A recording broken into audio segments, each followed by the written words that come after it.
There you go. There's some sort of your Siri overlord telling you that recording is in progress. Yes. Well, sir, how are you doing? All right. We just asked you that before I pressed record, so I actually know, but let's do it again. Yeah, it's all good. I mean,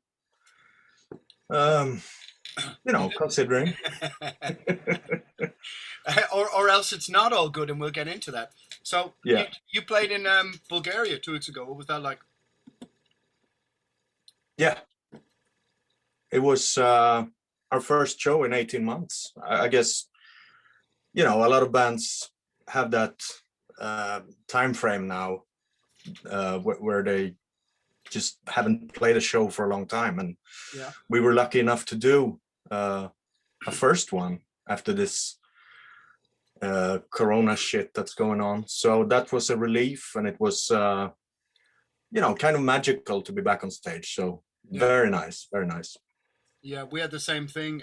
I guess the same 20 months off. And I suppose as we played in Germany maybe 2 weeks ago and then London just before that. And as restrictions began to become loosened a little bit, so did my stress and tension and aggravation levels. The volume began to be turned down a little bit with them. But I found something really very simplistic and sort of kind of almost childlike and joyful in it again. It was weird. It was like not a day had gone by, but also like a reunion after years. And I found we were all just laughing at the same stupid jokes and stuff. Did you have like a total shit-eating grin when you first stepped back out? It's like, oh yeah, this is what it was supposed to be like. Yeah, definitely. I mean, I think we all looked at each other and thinking like, oh, this is what it used to be, know. And it was a bit surreal, but also a very comfortable feeling because you've done it before. Yeah. You obviously had a break from it, but it was well worth the wait, I would say.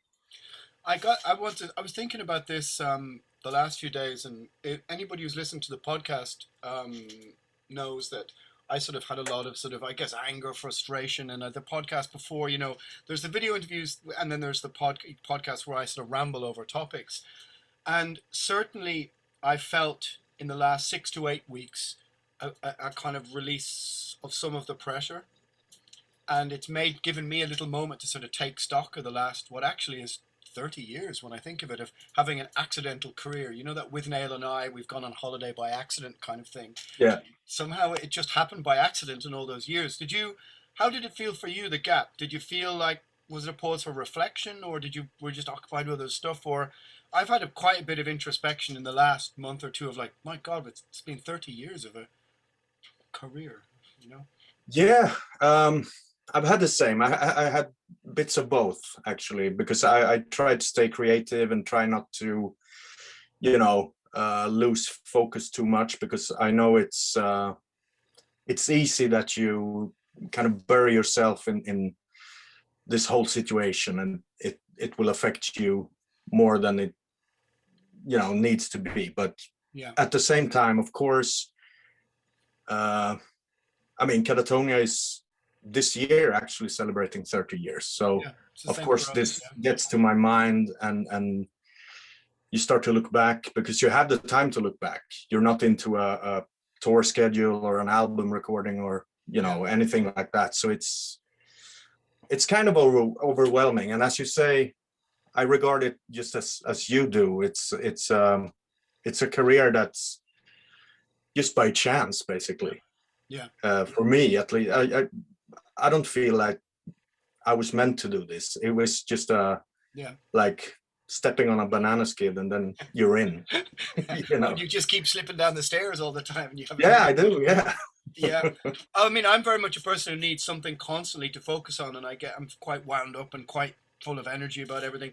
And the other guys in the band were just like, look, it'll work itself out. I wouldn't, and I'm still not so convinced that all of it will work itself out, but that's a different podcast. But especially once the anger kind of and the frustration subsided a bit, I know what you mean. It just felt like, I think that traditionally a lot of bands like who were making big livings and everything, they're in album cycle.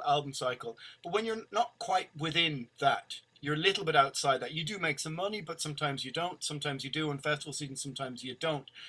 And once you take away the financial terms of it, you kind of realize what a strange and curious way it is to have a sort of like a big long career that is outside of, let's say, mainstream expectations. Do you know what I mean? Like you must have friends. I have the same for me. As soon as we released an album, they thought you must be making tons of money. And then I have friends who come down here and go, so what have you got? So you don't have a family, you don't have a guitar, or no, you have a guitar, you don't have a car, you don't have an apartment. I go, yeah, but sure, that's just the way it went. And they go, right, you have a career for 30 years, but you never got to buy a house, or you know what I mean? So it's quite strange how we measure it. But only recently have I really started to realize to measure it and just be like, so kind of, as you say, overwhelmed is a good word by how much stuff there is there, you know? Yeah, definitely. I mean, it's, you know, as I said, it's by chance, but I mean, for some reason we're still here, so we must be doing something right, at least, you know. That there must be plenty of bands formed in the same years as our bands that never made it. So apparently some kind of talent or survival skills. I kind of feel like every band has a different, let's say, character, in the sense that in Primordial, I was the guy who was relentless about my pursuit of pushing everything forward, and I'll sort out the studio, I'll sort out the record label, I'll do the blah blah blah. You know, I'll always very relentless, but having probably the least amount of talent, so could say. Yeah. who, you know, because you compensate, you have different jobs. Somebody else goes, all right, do the numbers, I'll do the accountancy, I'll do the riffs, I'll do the whatever. Yeah. What's your job then? Do you think? I think it's changed over time, actually, because in the beginning it was always Anders was he's still more of a businessman than I am. Yeah. But he was also the you know, the creative force in the band. He was writing the music. I guess my role in the beginning was more, you know, a little bit more artistic, maybe, with the lyrics and the themes and stuff like that. And over the years, I guess it's continued that way, because these days I write more of the music than I used to do, and Anders is still the businessman. So he was probably what you were back in the day. I'm not sure I was a good businessman, but I was certainly the one with who was writing all the letters and was sort of relentless in let's keep on going, you know. Whereas you know, exactly. I think that was his role as well, because he was very and he still is very focused on you know, the career of the band and what we should do and what we shouldn't do and stuff like that, while I'm just, you know, trying to go along with whatever's happening, you know. But when you're writing, then what are you writing on or with, or is it different to Anders's writing, or has it changed since the beginning? Because obviously you moved from behind the drum kit to just singing and stuff, you know. Yeah, I think in the beginning we used to jam a lot, just me and him, because he was playing the guitar, I was playing the drums, and he always had a bunch of riffs, and we had like a rehearsal room where we could rehearse for a couple of times a week. So it was always like filled with a lot of you know, new riffs, new ideas, a lot of stuff coming together that way. But these days I do write with my guitar, and you know, he does the same. We don't jam these days because I think we realized early on that we're not that kind of band, you know, that 5 guys in a rehearsal room trying to come up with a song. I don't think we're good enough for that, you know. We don't have that.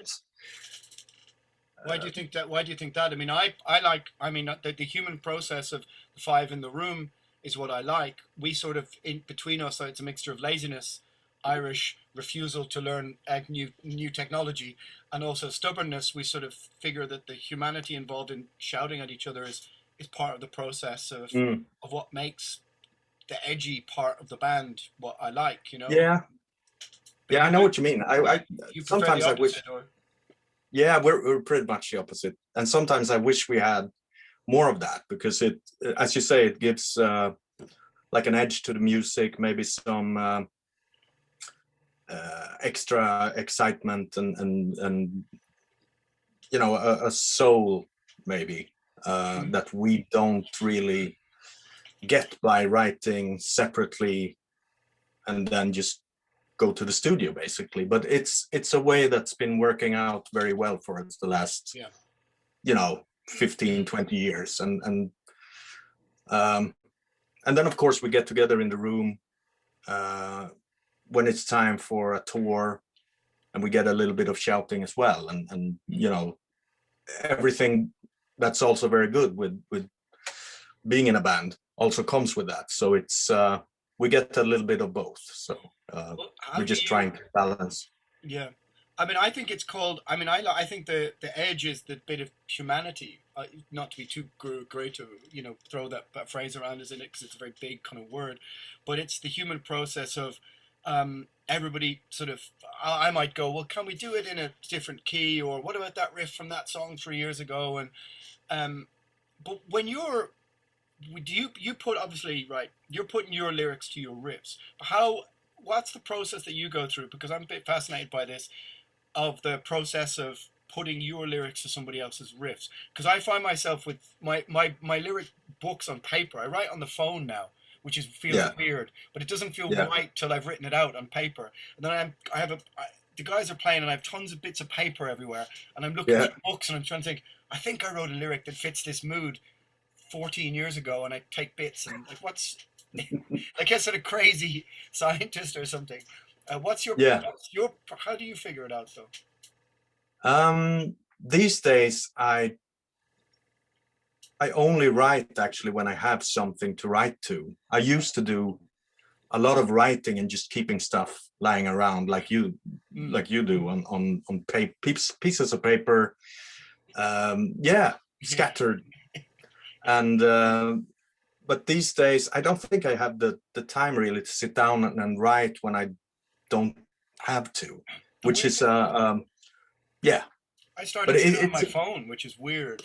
Yeah, I do that a little bit, but it feels weird. Just trying to if I come up with a sentence or a phrase that I like, I put it down on my phone, but I try to, you know, focus 100% when there is a song that needs lyrics, and then I just go totally into that until it's done. And that, you know, that might take a few days, and but then I feel like this is my task for as long as it takes until this lyric is 100% to me good enough. And the rest of the time I don't think too much about lyrics, because I'm such a freak when it comes to lyrics, and a nerd. It sort of devours me in a little bit, you know. So I try not to focus too much on it when I don't have to, because I'm you know, I'm super I love lyrics, and it's such a big thing. I don't want to think about it too much, because it becomes a bit too overwhelming. So I know what you mean. I mean, I've always been quite sort of wordy and interested in literature or English and stuff. And I do write on the phone, but I don't like the process on the screen. But I do kind of, sometimes it's the oddest times I'll be sitting on like the train or something, and I'll be thinking about something. Like lately I've been thinking about this phrase, you know, like, what is it? Plowshares to rust, swords to dust, something, blah, blah, blah, must not be sitting there going, and then I have and then, can I really do a little singing bit into the phone or something? But I try and be, I try and have to have a moment where you just have to release it. You know what I mean? You have to let go. Like a moment where you're recording and you just go, that's got to be the final version of that. I don't. Like, do you keep going back and tinkering with things and fiddling with things?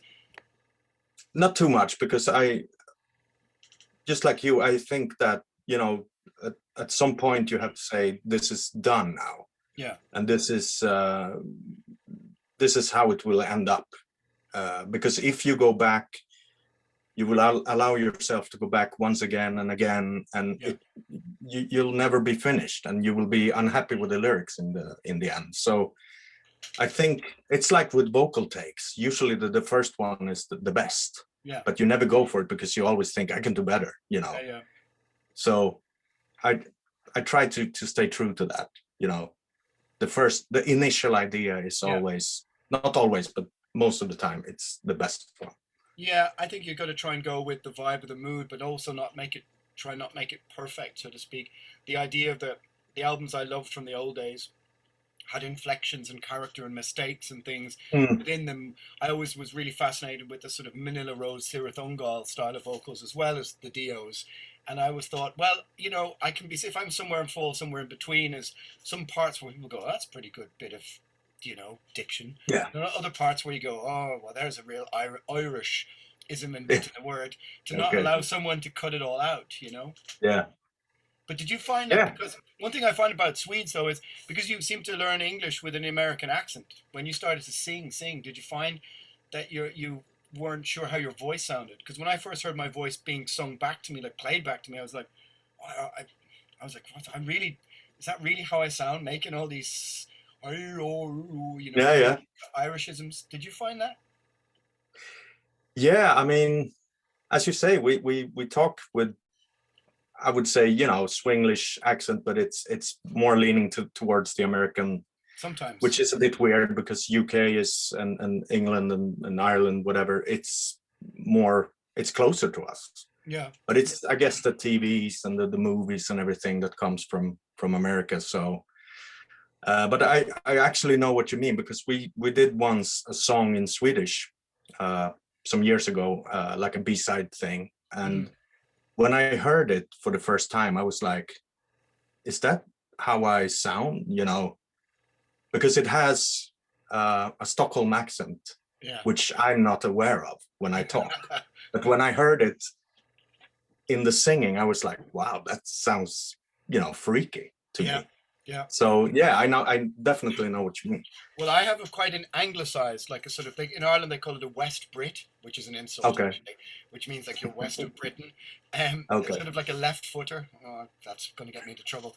But it's an insult that Irish people give people who sound too, you know, I mean, they talk a bit like this in an English accent. Yeah. So I get that. So in the first Primordial album, there's a song that's in Irish.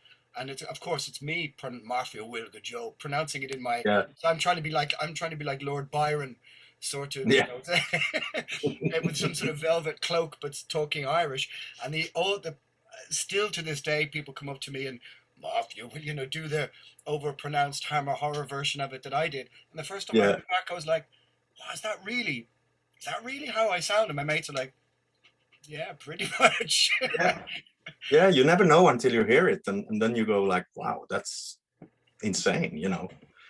But it's funny though, because you I guess it's pretty much just the same time I heard myself sing with like the death metal voice on a recording, because you've done it in rehearsal room and you can't barely hear yourself and you just scream. And then you hear it in a studio version for the first time, and it's like, whoa, what's going on? Is this me? And that's also some kind of revelation. Like, I can actually do this. And because to me, when we did our demo, it was the first time I would hear myself in that sort of context, when something is properly mixed and you can hear the vocals with a little bit of reverb on it, and it sounds like, wow, it's pretty good, you know. Yeah. Well, let's talk about that demo, because that was on my things I wanted to talk to you about. For me, Java, Elohim, Meth, or whoever way we say it, that's like, for me, that's top 5 demos of that era. Wow. That's was a big influence on, even Primordial. We started in 91, same, but our demo didn't come out till 93. And so I think that's the end of 92, right? Or start of 93, isn't it? I think mid, because it was summer when we recorded it. So probably June 92 or something. Yeah, because I mean, I got it from maybe somewhere at the end of 92 and Palace of Frost and all that kind of stuff. And it was one of the first demos I think it was done in Unisound, right? Yeah. So it just. But it was called Gory Sound at the time. Gory Sound, yeah. So for me, that's like a top 5 demo of that period, and I wanted to start. Well, I'm not start, but wanted to talk about that because it just seemed to perfectly encapsulate that sort of black doom, almost feel of the time. But you were just doing that as a 2-piece, though, right? What can you tell me about the early the gory sound kind of thing, because it seemed like Dan Swano really hit on I mean, from there on in, he had a whole bunch of releases and recordings that he hit out of the park for the next 6 or 7 years, you know?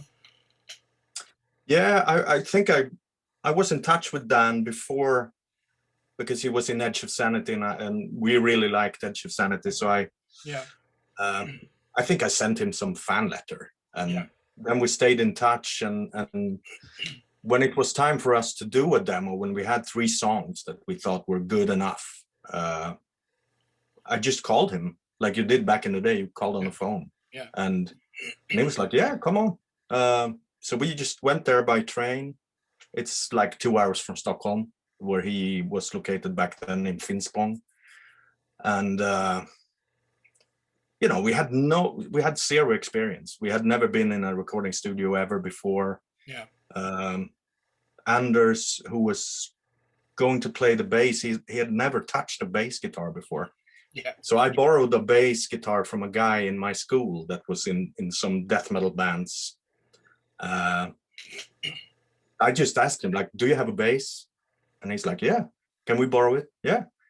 So I brought that, and when it was time to put down the bass on the demo, it was the first time Anders ever held a bass, you know. So but it, you know, when I think back on it, it's really nice, because it was so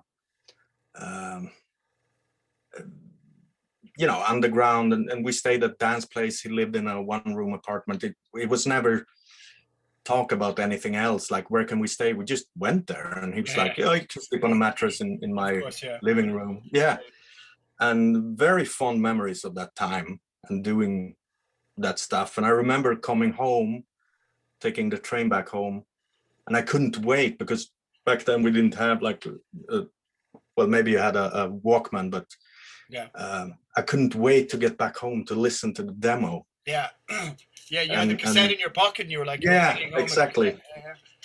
And I think I listened through it like 10 times when I got back home. I just lie down on my bed and was like, "Wow, this is us. This is our band." But you must have known you were sitting on something, though, because like the feeling of listening to demos constantly in rehearsals and whatever. But one of the things that really makes that demo stand out is the tone. The sound is really quite big for a demo of that period. I think it's the Paradise Lost influence that, you know, and we were listening to some Marillion stuff, actually. Marillion? Yeah, because Anders had seen that they used a delay pedal for the guitars, and like when doing the lead guitars and stuff. And I think bands back then didn't really do that. They were just playing fast solos, you know. But we wanted to, so he bought a delay pedal, and when we brought it with us to the studio, and Dan was like, "Wow, this is actually the way to go. This sounds amazing." He hadn't really tried that before. And I think it makes sense when you think about it. It makes sense when you think about it, because before that, everybody's playing fast, and so the delay just adds more cavernous noise to something that's fast. Exactly. If you're playing slow, you can add that, and it adds a lot of depth and atmosphere to everything. So we rehearsed, we wrote riffs with that pedal, and it's just made the sound pretty much for us. And you know, I think that's one of the key things that made the demo what it is, and also our sound for the future to build on. You know, the whole atmospheric, layered, whatever. That's just the digital delay pedal. And the choice at the time to go with the sort of more black metal imagery as opposed to the kind of normal death metal kind of imagery, that always kind of like, because I think I interviewed Anders in '93 for my fanzine back then, and I have all the old photographs of the grotesque shirts and the axes and corpse paint and stuff. And of course we were doing the same kind of thing, because we were tinging more into black metal than kind of doom. I remember. You guys weren't really fitting into the kind of Stockholmy death metal sound, you know, so you were sort of doing your own thing there, you know. Yeah, and I think that's why we wanted to use this, the whole corpse paint thing. We wanted to sort of prove a point that we're a little bit darker, because we were listening to a lot of the black metal stuff, and especially Bathory, and at the same time we had this more maybe UK British kind of doom metal sound that we wanted also to do. So it was a weird combination maybe, but I think it worked because we I don't know, we loved both styles, and so we wanted to look the part, and we wanted to sound like something that was, very profound and sorrowful. And isn't it strange though? Like I'm a huge fan of the exact same stuff in that, the first My Dying Bride, let's say the God, what is the demo? God is Alone, Symphonaire, first album and EPs, the Thrasher Naked Limbs. Gothic is top 20 metal albums ever made for me. And not at 18 either. It's a bit further up somewhere, Yeah. And Ireland was very close stylistically. Like you won't find a power metal band from Ireland. Everything was kind of gloomy and sodden, sort of had this dark sort of veil drawn up. So we felt a great kinship with early Anathema, all those kind of bands, early part of Sauce. And it was odd because it was like you guys were one of the few bands, not to be surreptitious, or if that's the right word, up there, who seemed to sort of get the same kind of vibe, Yeah. And it's weird because most people, it's only now in the last couple of years people start talking about it again.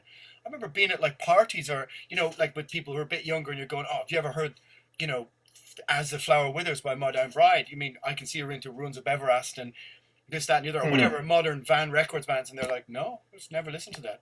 It's like, how is this not being reappraised? Sorry, a lot to unpack in that question there, but Katatonia seemed to be one of the few bands that also was tapping into that kind of sorrowful, sad, Northern English kind of sound, Yeah, definitely. We love that, and as you say, a lot of the influence we had at the time was coming from the UK, from PL, My Dying Bride, Anathema. We thought that was the scene that we wanted to belong to because it had, first of all, a very special sound, but also, of course, the artistic side of it,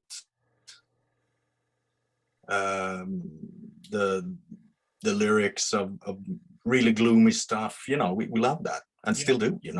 So definitely more kinship with that in the beginning. Yeah. I mean, there were definitely clever people up there, up the north of England. Clever musicians, clever people.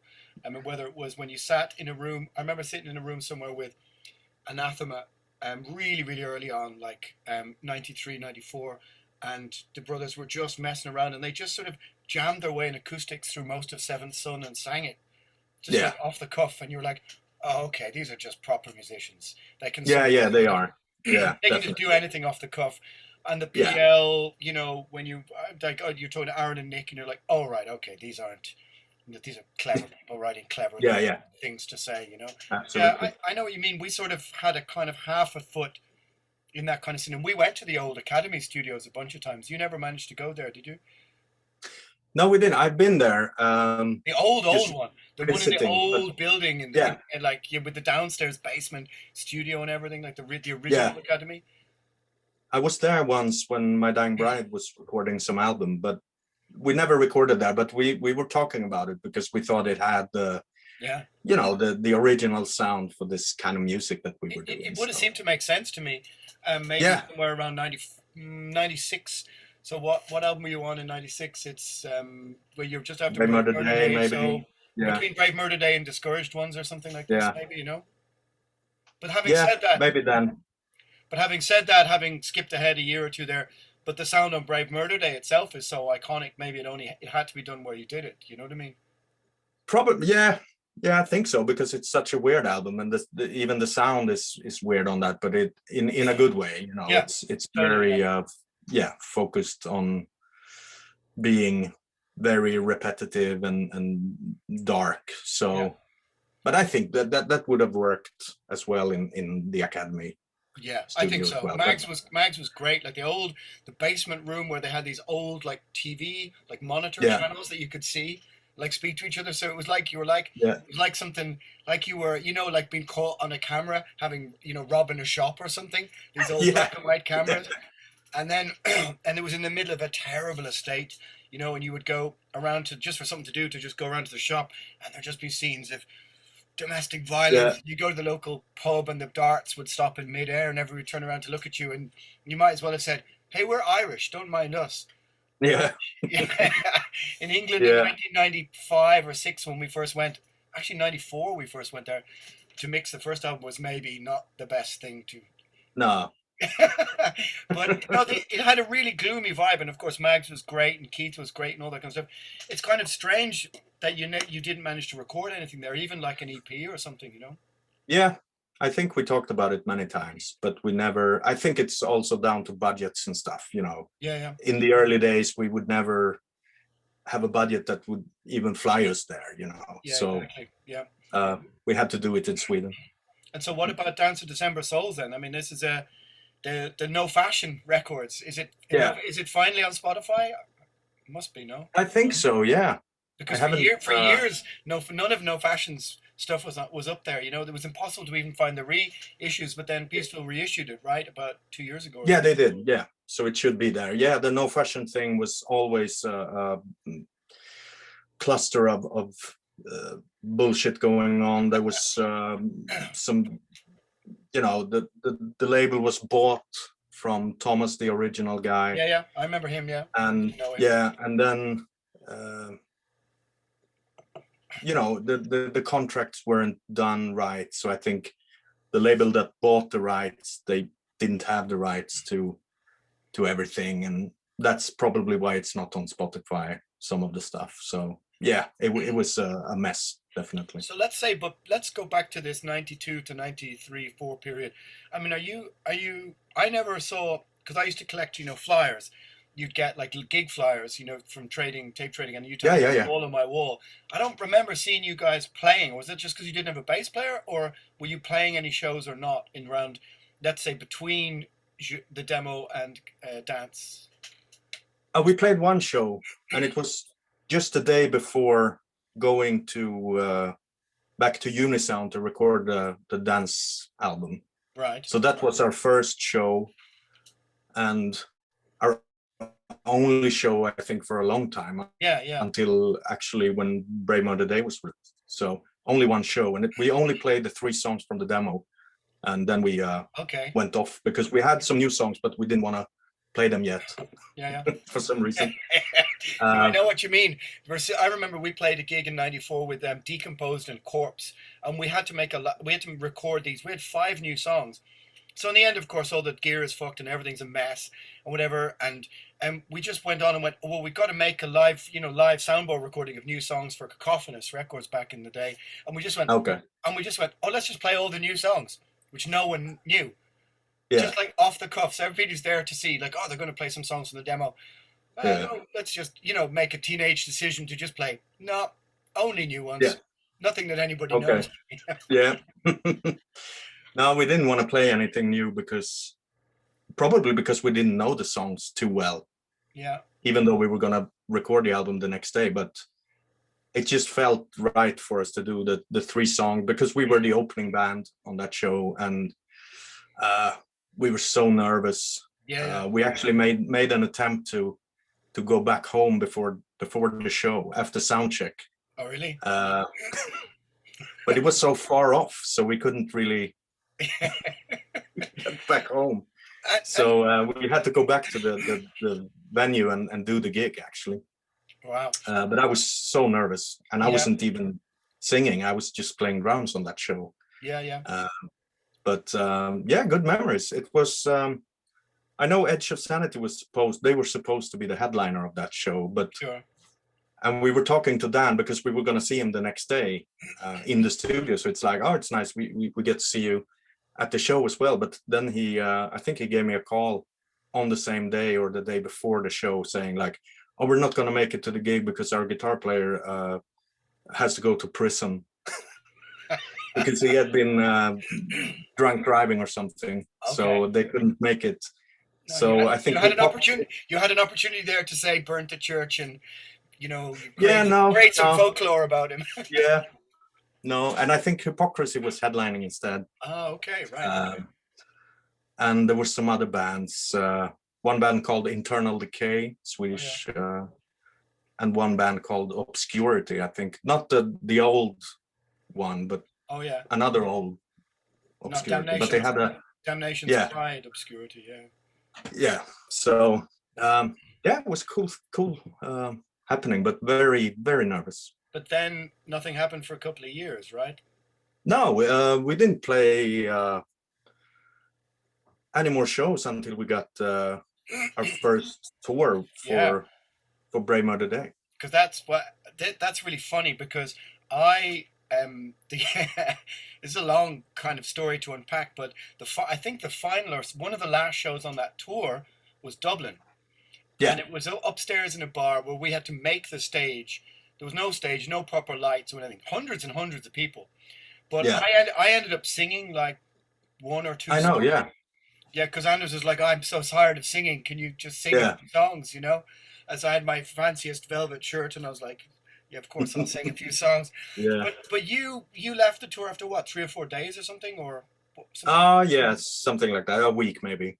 Yeah. Because I got a cold, had a fever, and there was no heating in the bus, and this was like November or something, and I was done.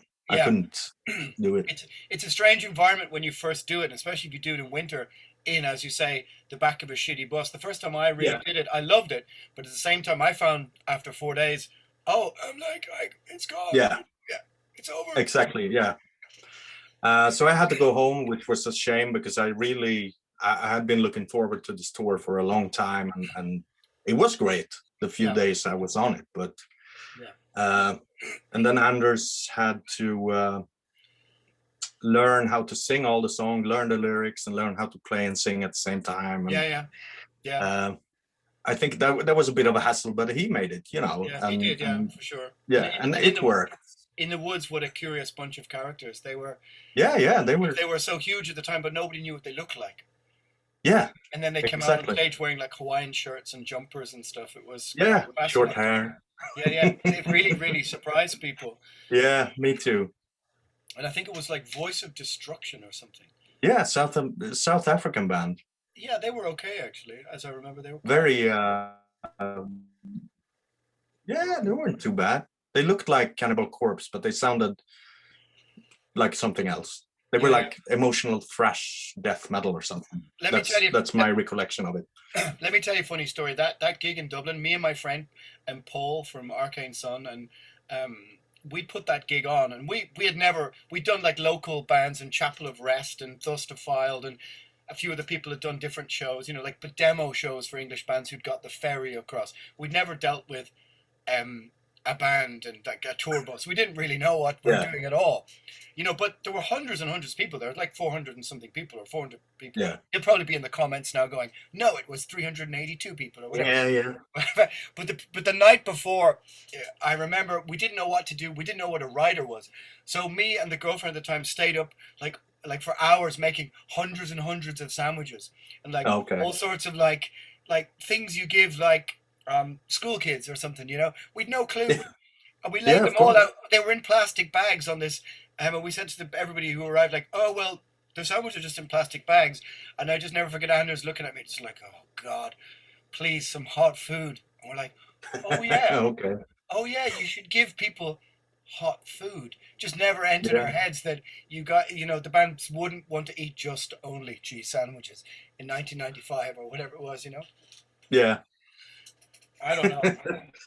Yeah, but I mean, it was our first tour, so we didn't know what to expect probably either. But after being on a tour for a while, and if you only get sandwiches, probably it's time to get some. Yeah, of course, of course. It's just the fucking arguing over what the contents were. I don't know. Will they eat cheese? I don't know. I suppose they will. Will we put just kind of like sitting up all night making sandwiches because you had no clue what was happening, But then so around this time is where you stop doing the singing and just move to the drums for Brave Murder Day? What was behind that choice? Because I tried to sing on the album. It was just the. Oh, sorry. Yeah, I think I lost the technique. Yeah. And I never really got it back, which is weird because I remember back in the day I didn't have a problem at all to scream and do the growling stuff. But when we had finished all the recordings for Brave Murder Day, and it was just the vocals left to do, and I was trying for a day or something, and it didn't sound right. So I thought, you know, I'm done. You know, I don't want to ruin this album by singing like some fucking bum, you know. We called our friend Mikael from Opeth, and you know, that's the rest is history pretty much. So I never really got back to growling, unfortunately. It's weird. Like I still do it now and again in Primordial, but for sure, the hysterical, over the top, almost Varg like of the early 90s that just came like blip like that, and that the volume of that went lower and the singing volume went up till now. Like I look at I used to look at the singing songs in the set and go, oh fuck, okay, this is high with the singing, like singing. Now I look at the songs as the where does his voice come from now? You know, it's just like it's still in there, but it's gotten smaller and smaller and smaller. But you just kind of felt like you'd lost it altogether, or what? Yeah, but I think maybe the voice was still there, but I couldn't recall the technique how to do it. And I don't know why. And I've tried ever since, you know, many times, and it just don't appear anymore. Do you remember the band from Holland called Occult? Remember they were like black thrash band. They were pretty good. The demo was killer, and they made their first album, Prepare to Meet Thy Doom, and Sephiroth Maurice ended up having to record the vocals with some sort of throat pain, and I never forget he had the harshest Vorfalak style black metal voice, but on the album it was like there was just nothing there, you know. So I suppose, as you say, the rest is history. You made, I guess, an executive decision that turned out to be the right decision, I guess. I think so. For us, I mean, it maybe wouldn't have worked for another band, but for us, we were already taking certain steps towards, you know, what we're doing today. Actually, there was some clean vocals on Brave Murder Day. Yeah. I mean, Rain Room. That's the song, isn't it? Or Day? Is it Day? Yeah, Day. Yeah. So that's Rain Room has some clean vocals as well, but Day is all clean vocals. Yeah. And that was the first step, and it doesn't sound very pretty, but at least we thought, you know, maybe this is the way to go for us, because I couldn't do the growls anymore. We don't want to have a guest growler on every album. So just to save the band, pretty much, we decided to go for the clean vocals. But this was what was happening at the time, though. You know, I mean, You've Got My Dime Bride is moving into clean vocals. PL, like everybody, not even, I mean, as much as it matters as or you know, in a grand scheme of things, I was singing more. Lots of bands, Moonspell was singing more. Lots of bands were moving towards trying to sing. So definitely. So, but that small moments on Brave Murder Day, was that the first time you were trying clean singing? Pretty much, yeah. We did. Oh, no, hang on, you done it. There was a bit on the demo, but that was Dan Swano, right?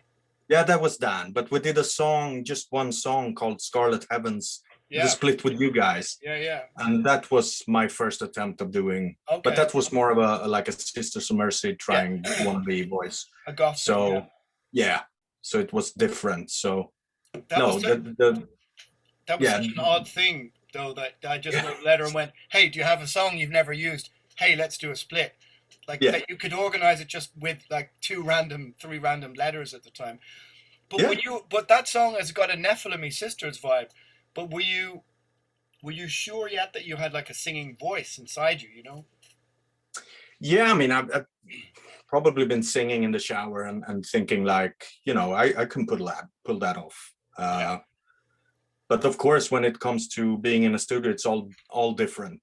But you know, Dan was very encouraging. I remember that, and saying like, "Oh, you sound like Carl McCoy mixed with Andrew Eldridge." Used to be nice, probably, but. Isn't it interesting though? Because I'm a big traditional heavy metal fan, but when Primordial started to do clean vocals, there's a song on the demo and our rehearsal demo from '92. But the things I was trying to copy were Christian Death, Arcturus, My Angel. Do you remember that? Oh yeah.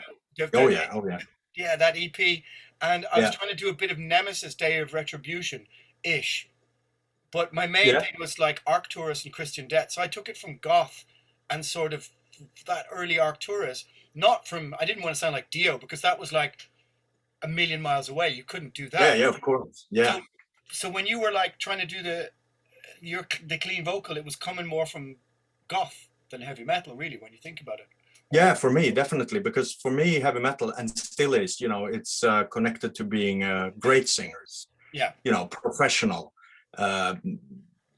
range and technical abilities, and I didn't have that, and still haven't, you know. So to me, it's more. I think later on when we did the Scourge ones, it was more Robert Smith from The Cure, but before that, it was a little bit more Sisters stuff. Yeah, actually, definitely. You know, what was a huge influence was Monumentum, the demo of Monumentum, the In Absentia, is it In Absentia Museum Hermeticum demo, which is like that, the totally obscure, the split with Rotting Christ. Yeah, super. You know? Yeah, so amazing. And that had kind of Robert Smith via black metal kind of vocals. That demo is in my top 5 of that, along with the Katatonia demo, are stuck in that, shuffled in that top 5 of that period, you know? That's cool. Yeah, Monumentum was such a weird band for the time. Yeah. Because they were doing something I think no one else did at the time. No one. It was like The Cure and black metal or something. Yeah. And they had this, it was pretty much all clean guitars, as I remember it. But it managed to be so, and so dark. Yeah. Super dark and very captivating. Yeah. I liked it. And Roberto, the main guy, was our record label boss for many years, which was fun. And I remember us trying to say like, you should do another Monumentum album, and he was, no, he didn't have the time. I know, but we tried to, you know, encourage him a little bit. So no, he's a great guy, and that's a very cool band. I think. Yeah, especially the demo. Somewhere or other, the split with Rotting Christ, which is I think one of the best 7-inches of that time. The demo on CD or something. I think I have I don't know why I'm looking over there, but I think I have like, it's in like a 500-piece demo thing, but or on CD thing. But by this stage now, like what was the next tour after? Sorry, I'm trying to drag you back to the mid-90s now. The tour where you realize, like, okay, like, you know, sometimes I look at a tour like with Glee of the cities I go to, and I go, because I feel like I'll fucking smash the singing, you know, just my general, you know, whatever. But back when you were given, oh shit, we have 17 days in a row, and you're going, I don't know how to sing more than 4 hours in a row. Yeah. Did you have, you know, and you don't know what to do on stage or with your hands, or do I hold the mic, do I not? Did you have like this? I had like an existential dread crisis somewhere in my 20s when the first ever tour was like, here you go. Yeah. It's like, oh, okay, I don't know. Yeah, I think it took a long time until we got another tour, because I remember doing the Discouraged Ones album. Yeah. No touring for that, not really even a single show, I think. Really? You didn't do any gigs at all? No. That's so weird. Because I was still playing drums on that album, and we tried some other drummers, and it didn't work out. So we didn't have a lineup for a gig. And right. And then we signed to Peaceville, and we released the first album with them, which is Tonight's Decision. Yeah. And that's when we got the chance to do our next tour. So we did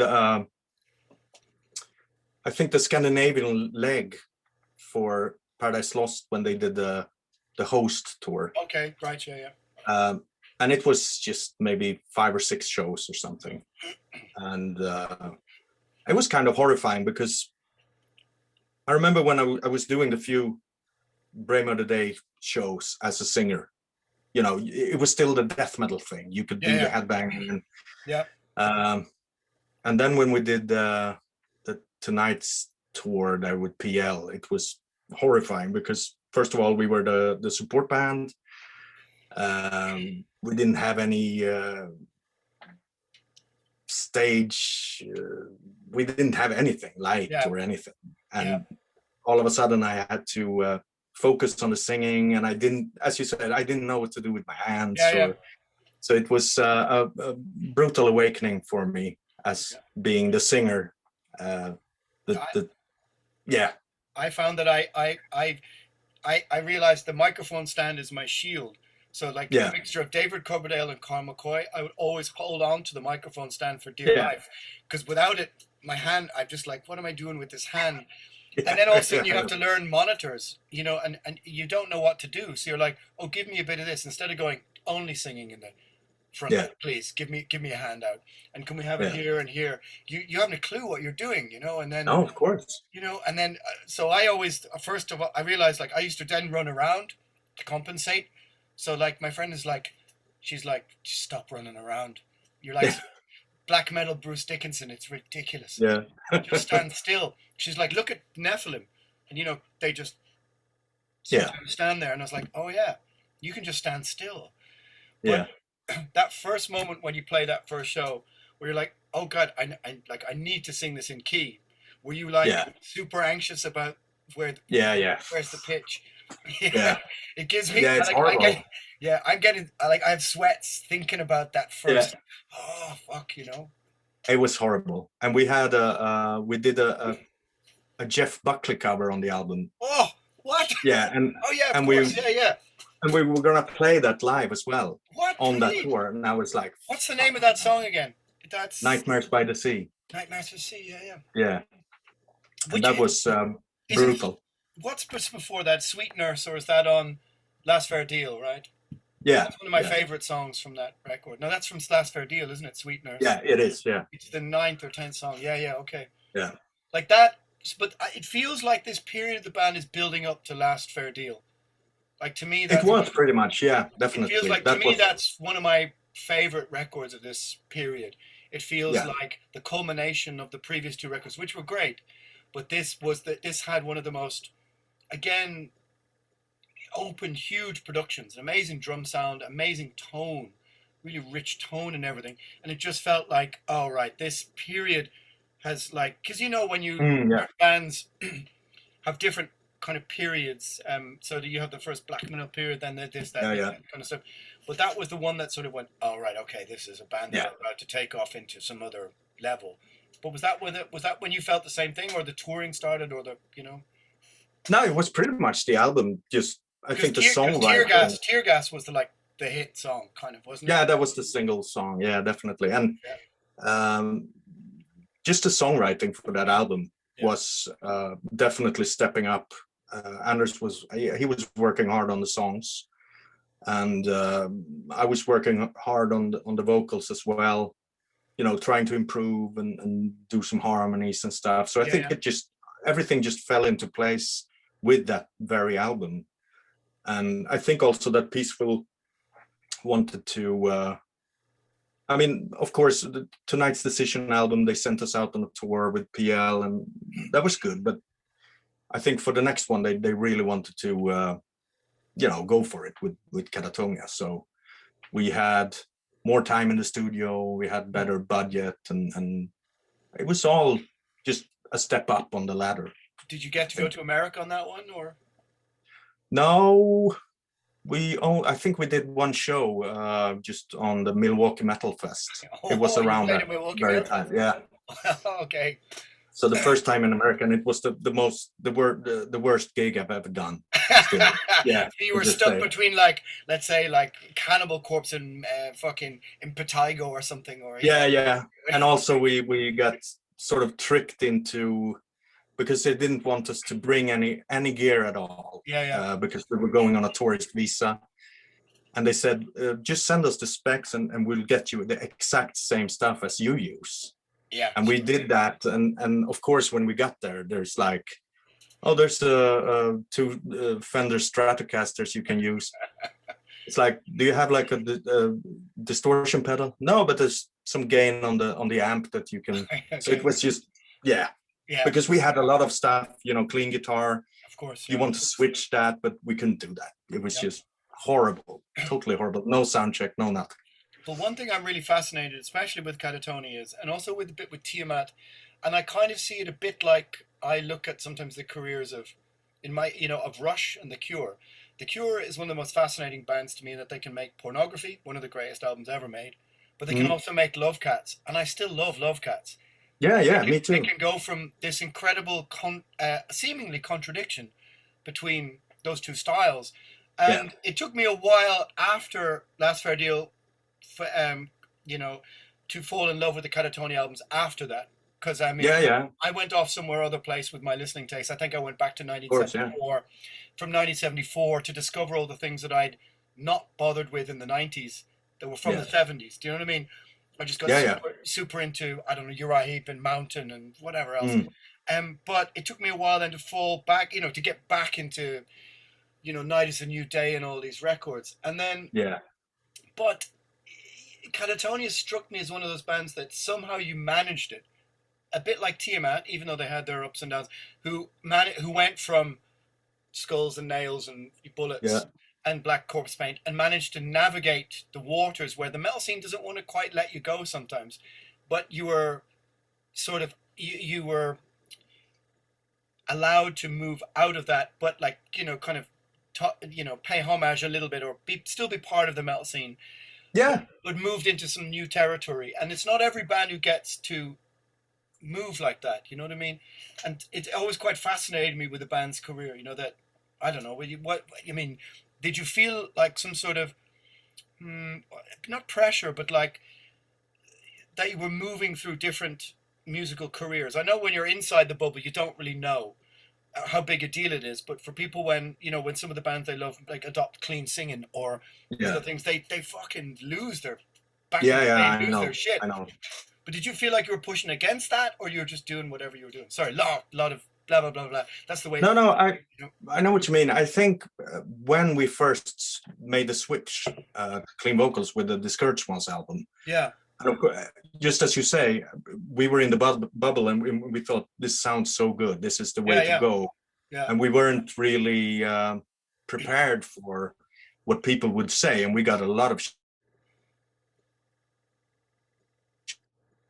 for that album. People get on with it, and they either like it or they just give up on the band, which is fine with me. So I think we kind of quickly got into a space, as you say, we were navigating, and we found a space where we felt totally comfortable doing what we were doing, and we also still had a lot of support from people. So it's been I should say, a pretty comfortable journey compared to maybe some other bands that tried to make the same journey, but maybe didn't have the exact feel for what people were looking for. Do you know what you're saying? It fascinates me, because I have the feeling that if Katatonia had gone on tour, let's say for the first album, and had come out with Leather and Corpse Paint and whatever, you'd be way more stuck in a moment, because people would go, "Oh, do you remember when Katatonia used to like Samael or something, or whoever?" And then people go, "Well, I don't like this dancing Samael, because we won't worship him." But because you were quite absent from the stage for years. Definitely, yeah. You didn't start until you were singing. No. So you kind of had the first chapter, which maybe would have held you a bit back into the metal scene, was kind of only musical. It wasn't the stage. It wasn't physical. Does that make any sense? Yeah. Definitely. I mean, I think you're right, because the first impressions of a band is what's going to last, probably. And if people have no impressions in a live environment, there's nothing to compare to. So that was probably a lucky shot for us. Yeah, I mean, we didn't get to go on tour much, but we did play gigs in 93, 94, and then go to Europe in 97. But I was, full on double bullet belt, corpse paint, but flouncy white pirate shirt. Because Yeah. I wanted to be like Martin Ain. Oh yeah. So it was Martin Ain via Christian Death, via Fields of Nephilim. It's like a sort of black metal, I don't know, goth or something like this, Yeah, I like it. But yeah, and I mean, I still put on the stuff and whatever, but the fact was, if we then made a wholesale change into something else, people would go, oh yeah, but look at this, you looked like this, but you guys sort of, you didn't have that because you weren't out touring those first few records, No, that's good. that's good for us now, probably. Yeah. But also, you quite successfully managed. It strikes me as a band who managed their career business-wise, as you said, with Anders. After that, some bands mismanaged it. Like, say for example, Tiamat. They were like huger than all of us, everyone. Wild Honey. Oh yeah. And somehow completely fucked it.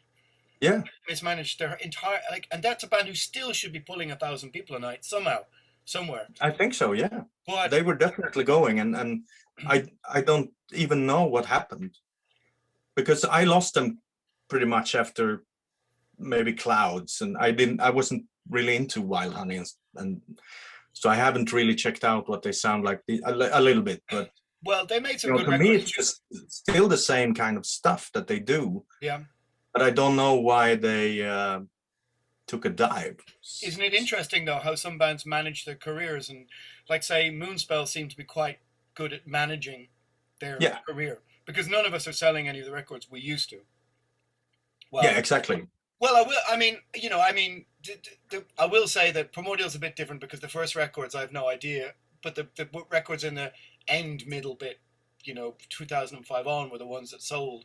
But like we weren't hung by what was the big one from 96 or 95 like some bands. But certainly some bands seem to manage their career a bit better than us. Career, I put that in rabbit ears, It is a career, but where's the house you bought with your career? Yeah. No, of course. I mean, some people are more business minded than others, and if you have one of those in your band, that's a good thing.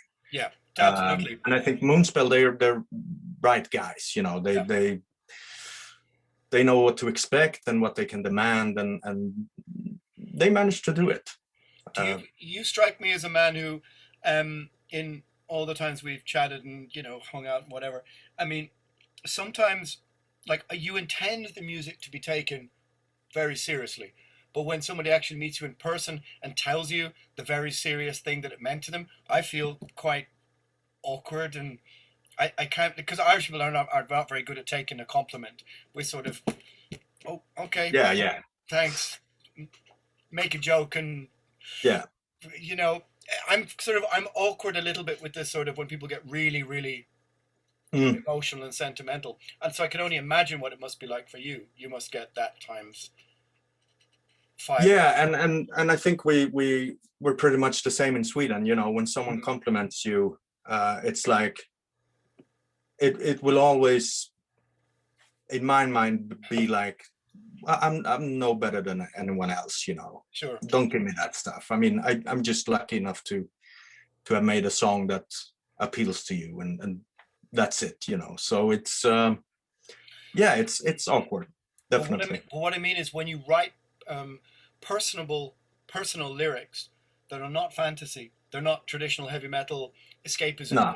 They're more introverted. They're like, this is, we're not looking outward, we're looking inward.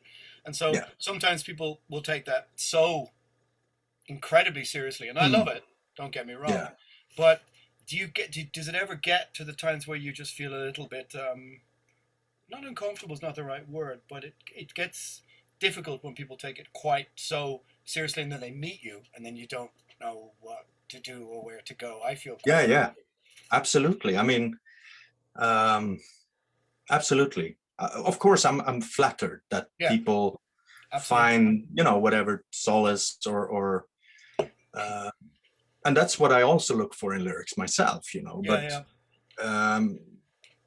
when someone comes up to me saying, you know, being very specific about certain things and being maybe a bit obsessive, that's uncomfortable for me. It's like that's not what I signed up for. You know, if it becomes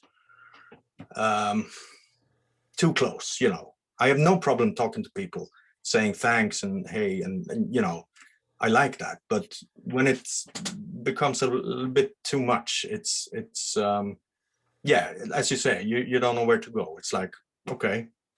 Well, the Irish thing to do is to just make a stupid joke about it all and go, yeah, go on, let's have a fucking drink, and you know, hey, it's fine, because we also have this cultural thing rolling with Primordial, so you get people who take, you know, coffin ships and the whole Irish heritage lineage, family, God, sorry, but some very, you know, serious people take these things, and I love it, but they get very, very, very intense sometimes, you know. Yeah. And we'll have to go, let's just do a shot of whiskey and calm it Yeah, down. that's maybe the remedy. I'll start doing that. I will offer people whiskey when they get too close. Yeah, because people do, and that's what I love about metal, in the sense that, like, it's the thing that I love and sort of like push back against it. In that, I remember having a conversation with Millet from Creator around the time of what's this album, Outcast, where they kind of went Endorama, where they went a bit goth. Endorama, yeah. It's good songs on it. Good songs on it. A bit gothy, but we didn't need to see Millie wearing a kind of tight shirt. No.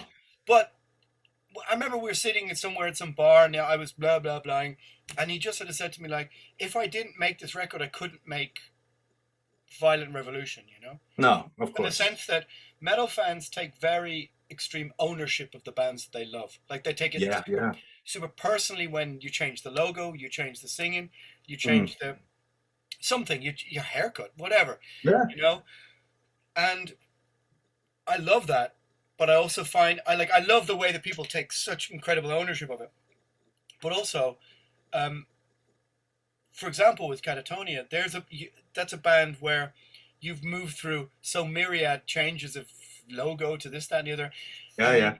Do you ever, like, it must be hard to, or maybe it's not hard, I'm not sure. The acknowledgement that you're moving through, as I say, navigating totally different waters every time, with like the idea, like, we'll just change the logo, and then somebody goes, I have a very big problem, he'll change the logo, you know. Yeah, of course.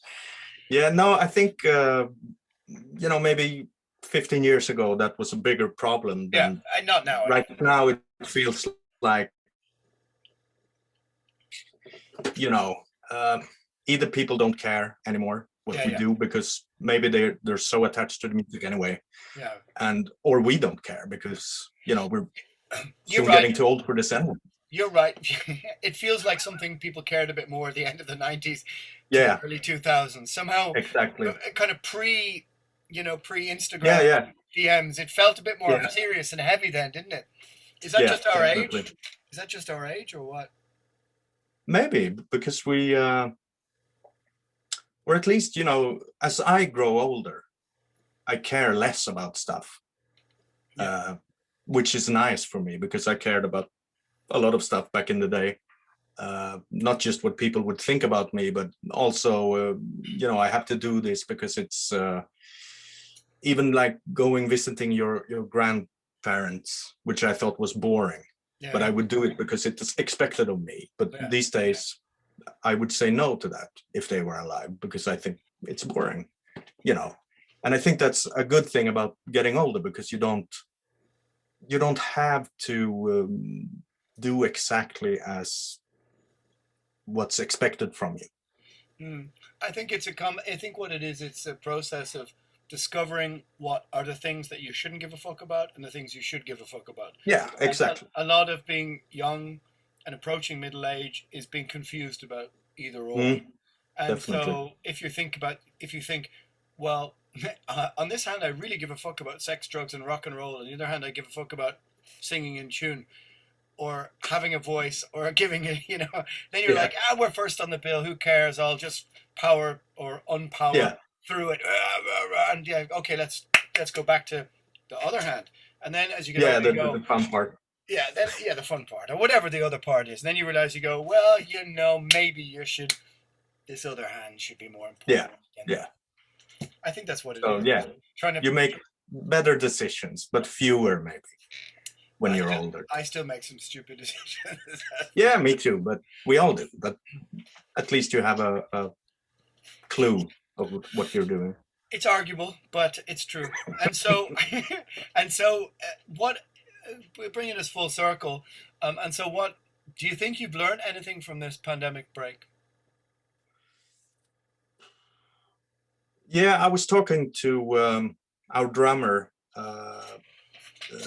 Moyo, and we were both saying, like, there's so much stuff that we've taken for granted before. Yeah. Like when we have stayed in the backstage in every city that we've been to. And we said now that, this is, people. I mean, it's served to us, every European city that you could ever dream of visiting. Yeah. It's right there. And we sit in the backstage like moping and listening to death metal. So we said, like, let's broaden our horizons a little bit if we get back to touring. Visiting maybe some cultural sites, or just go to a cafe or whatever, that's my main thing. To take a bigger bite out of it. Exactly. Yeah. And enjoy it more. Yeah. I mean, I have to say that, the last 10 years I've really, before all the nonsense, enjoyed it so much, and I always tried to take a bigger bite out of everything. I was trying to encourage the other lads to, like, come on, get out of the backstage. Yeah. Get off the phone, let's go, and or even just, it's hilarious to go or rewarding to have chats with, go to the bar, go out with people, whatever. I was always a bit more. Yeah, I know you're more like that, but kind of, yeah. Yeah. So it didn't affect my personality much, but the introspection of the thing I was trying to get at from the start was the idea that I liked never having a moment off. I like never having I like fucking relentless, whatever. And then it's like, oh, you have 20 months of enforced, which you're angry at. But the last few months we kind of went, oh my God, you've been doing this for 30 years. How the fuck did that happen? Yeah. It's been quite a weird, calm introspection, Like, have you pulled out any of your old records and gone, I listened to that, and gone, fucking hell, this is way better than I remember it, or... Yeah, because we're releasing now a compilation of B-sides and bonus tracks and stuff. I think it's coming out this week or something. Yeah. And I had to go back to listen because some of the lyrics were missing. They weren't released anywhere. Wow. And I didn't have them because they were written on paper, as we talked about earlier, and probably thrown in the bin. Yeah, probably. So when they were compiling this, they like, what's the lyrics to this song? And I'm like, I don't know. So I had to listen to them, some of them, to figure out the lyrics. And then I was like, wow, this is some good stuff here. I'll tell you what's one of my favorite things is Sounds of Decay. Oh yeah. It's one of my favorite, my favorite few Katatonia things. To me, that's one of the best EPs of this time, Yeah, it's definitely cool. We wanted to build on the Brave Murder Day thing, but just a little bit more PL-ish kind of. Yeah. Because we were, still wanting to pay tribute to those guys and their sound mainly. Yeah. Yeah. That's I should have mentioned this fucking 20 minutes ago. But how do you so next year I mean, when I do these sort of interviews, I sort of don't know what we should say moving forward because we really don't know. The Monster Energy variant could arrive and decide that we all can't do anything, Yeah. I mean, I've said rather stubbornly on the podcast that if there's no touring or traveling, I find it hard to see a reason to make heavy metal. I mean, I will make one more record or one more this or the other, but to just be a square on a screen and just only be digital and then just mooch about at home, I find like that's not why I started being in a band. You know, I started being in a band to be in a room with other people, and if you remove that, it starts to be functionless or humanity-less in a sense. You know. Yeah, I totally agree. I feel the same. You know, if there's another year, another 2 years of this, that's not gonna make it for me. You know, I want to be sweating. Yeah. Yeah. Well, we could do that, but we might have to become like farmers or like sort of organic, working at the organic market or something. Yeah, definitely. No, you're right. It's a sad fact, but it's the same for me. I don't want to do just albums or a live stream. That sucks, you know. Yeah, it's boring. Yeah. All right, so here's what we're gonna do. If in 9 months' time we're not back to like 50-70%, we're gonna start some organic market produce project, and we're gonna go back to the 1950s or the 1850s, and we're gonna become farmers. I'm on. Yeah, count me in. All right, let me press stop.